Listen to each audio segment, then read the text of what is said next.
이번 차시는 한국 경제의 문제점과 IMF 구제금융에 대해서 살펴보도록 하겠습니다.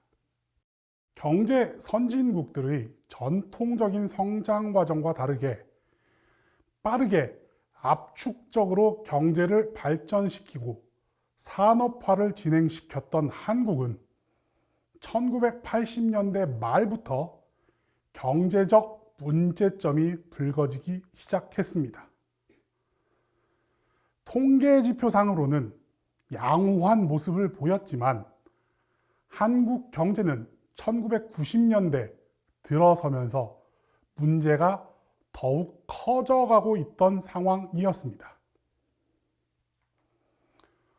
우선 한국 산업 전반에 있어 고비용, 저효율 체제가 고착화되고 있던 상황이었습니다.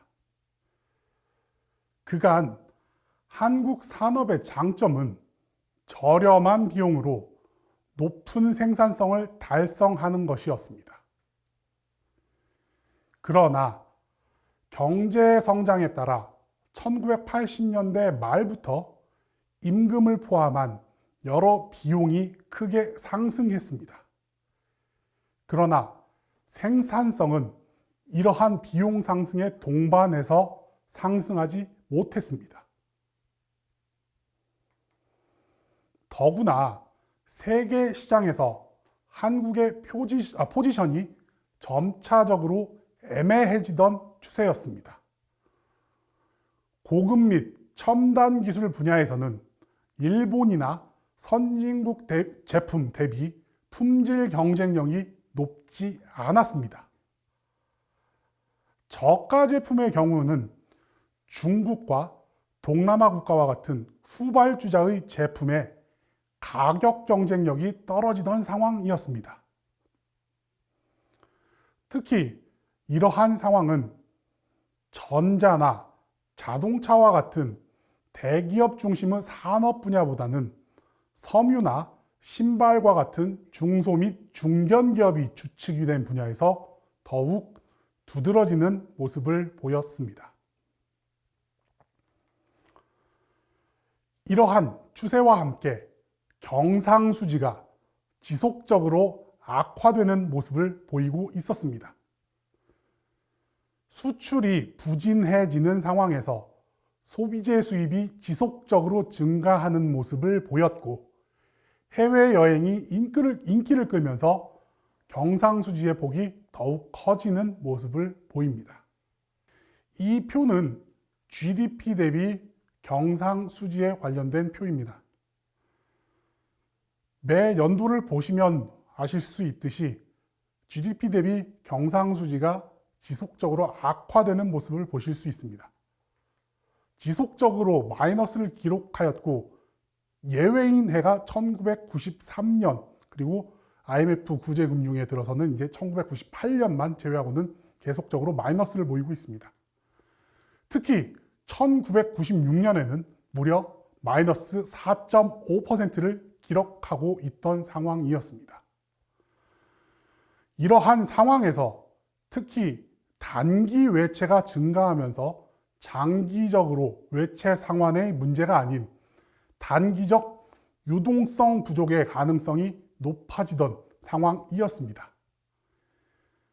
단기 외채라는 것은 1년 안에 만기가 도래하는 외채를 의미합니다. 즉 1년 안에 갚아야 하는 부채인 것입니다.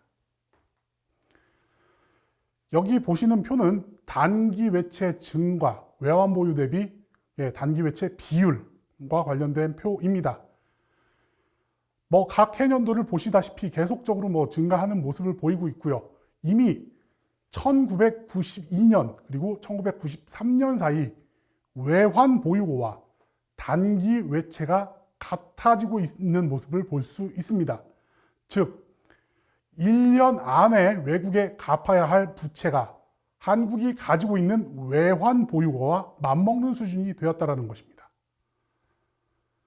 1994년부터는 단기 외채가 급격히 증가하기 시작하여 외환 보유고를 넘어서기 시작했고 IMF 구제 금융을 신청하는 1997년에는 외환 보유고 대비 단기 외채가 312%에 이르게 됩니다. 이러한 상황에서 국내에 유입된 외국 자본이 급격히 유출되면 외환상 위기가 발생할 가능성이 매우 높다라는 것입니다. 그러나 국제금융에 대한 노하우나 경험이 미숙했던 당시 국내 금융기관은 위험성을 감지하지 못했고 정부 역시 이를 파악하면서 감독하지 못했을 뿐만 아니라 이를 파악하고 감독할 수 있는 시스템이 제대로 갖춰지지도 않았던 상황이었습니다. 1997년 1월 한보그룹의 주력 기업이었던 한보철강의 부도를 시작으로 한국 경제의 위기가 시작됩니다. 한보그룹은 무분별한 차입 경영, 무리한 설비 확장, 회장을 포함한 그룹 일가의 비리 등이 원인이 되어서 무너지게 됩니다. 이후 산미, 진로, 대농, 한신공영, 기아자동차, 쌍방울, 혜태, 뉴코아 등 많은 국내 30대 기업의 대기업들이 연쇄적으로 도산을 하게 됩니다. 당시 기업들의 수익성이 매우 악화되어 있던 상황에서 제조업의 부채 비율은 무려 400% 가까이 되어 있던 상황입니다. 특히 한보와 기아자동차는 한국 사회의 커다란 이슈를 불러일으키게 됩니다. 한보그룹의 경우 권력형 비리가 개입되어 있어 당시 김영삼 대통령의 아들이 구속되기도 했습니다. 기아자동차는 정부가 부도 처리를 하지 않고 부도 유예 협약을 통해 사건의 해결보다는 사건을 덮기에 급급했습니다. 물론 최종적으로 1997년 10월 기아자동차가 부도 처리가 되지만 그 사이 한국의 국제 신용도가 크게 하락을 하게 됩니다.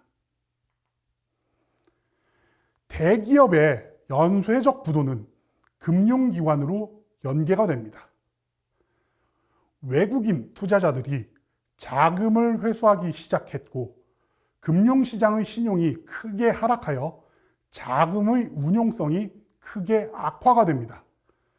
이러한 상황에서 태국을 시작으로 인도네시아, 말레이시아 등 동남아 국가들의 외환 위기가 영향을 미치면서 한국의 상황이 더욱 악화됩니다. 1997년 10월 한 달 동안 주식 매각이 1조 원에 이를 정도로 뱅크런이 심각한 상황에 이르게 됩니다. 이에 대해 금융기관들은 한국은행에 지원을 요청합니다. 그러나 단기 외채가 한국은행의 외환 보유고를 훨씬 넘어섰던 상황이었기 때문에 한국은행 역시 이렇다 할 지원이 어려운 상황이었습니다. 한국 정부는 외환 보유고 부족으로 집을 불능 상황에 빠졌고 이를 수습하기 위해 1997년 11월 22일 국제통화기금 IMF에 구제금융을 신청하게 됩니다. 12월부터 IMF 구제금융자금이 유입되고 미국이 외국은행에 대한 한국의 채무 상환을 유예시키는 등 구제 및 안정화 정책이 시행이 됩니다. IMF 구제금융 상황에서 한국의 경제 상황은 매우 악화됩니다. 1997년 구제금융 신청 이후 한국의 국제신용도는 크게 하락을 하게 됩니다. 이전에 안정적 수준 또는 긍정적 수준을 유지를 했으나 IMF 구제금융을 신청하고 나서 97년 12월에는 투자 부적격 수준을 기록하게 됩니다. 환율은 급등을 하게 됩니다. 1997년 8월 환율이 1달러당 896원이었고 현재 전문가들이 추정하기에 당시 적정 환율은 1040원대 정도였어야 한다라고 평가를 하고 있는데 반해 1997년 12월 원달러 환율 최고치가 1달러에 1999원을 기록했고 1998년 1월에도 1700원대를 유지를 하게 됩니다. 그리고 1998년 2월부터는 1400원대를 기록하게 됩니다. 1998년 GDP 성장률은 마이너스 5.7%, 물가 상승률은 7.5%, 임금 상승률은 마이너스 2.5%, 실업률은 7%를 기록하며 전반적 지표가 매우 좋지 못한 모습을 보이게 됩니다. 1998년 2월까지 1만 개 이상의 기업이 부도를 내고 68만 명의 실업자가 발생을 하게 됩니다. 최종적으로 IMF 구제 금융 시기를 거치면서 국내 30대 대기업 중 11곳만이 최종적으로 생존을 하게 될 정도로 매우 상황이 좋지 못하던 때였습니다. 김영삼 정부의 등장은 군이 정치에 관여하는 것이 사라지고 대한민국에서 진정한 의미의 민주주의에 입각한 문민 통치가 시작되었다라는 의미가 있습니다. 김영삼 정부는 집권 초기부터 매우 개혁적인 모습을 보입니다. 과거사 및 정치사 청산을 추진하면서 하나회 척결, 12.12 군사 쿠데타 가담자 처벌, 조선 총독부 철거 등의 성과를 올립니다. 또한 금융실명제, 지방자치제 전면 도입 등을 추진하여 정치, 사회적 개혁을 추진합니다. 그러나 김영삼 정부는 대통령 아들의 비리, 경상수지 및 외환관리 실패에 의한 1997년 외환위기 및 IMF 구제금융 사태 등이 나타나면서 상당한 어려움에 직면합니다. 뒤이어 연립정권의 형태로 들어선 김대중 정부는 IMF 구제금융을 수습하기 위해 시장의 자유화 및 규제 완화 등을 포함한 개혁적 조치를 단행합니다. 이와 함께 햇볕 정책이라 불리우는 전향적인 대북 포용 정책을 실시하여 남북 관계의 획기적인 변화를 촉진합니다. 1990년대 한국 경제는 세계화를 표방하면서 시장의 개방화 및 자유화를 가속화시킵니다. 이를 통해 국민소득 1만 달러 달성, 한국의 OECD 가입 등의 성과를 이루어냅니다.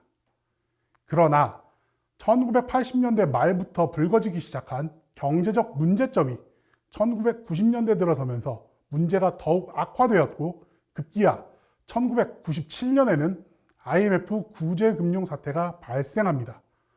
이로 인해 한국의 경제는 마이너스 성장, 높은 실업률, 기업 및 금융기관의 도산 등 매우 큰 어려움에 직면하게 됩니다. 이번 시간은 여기까지 하도록 하겠습니다. 감사합니다.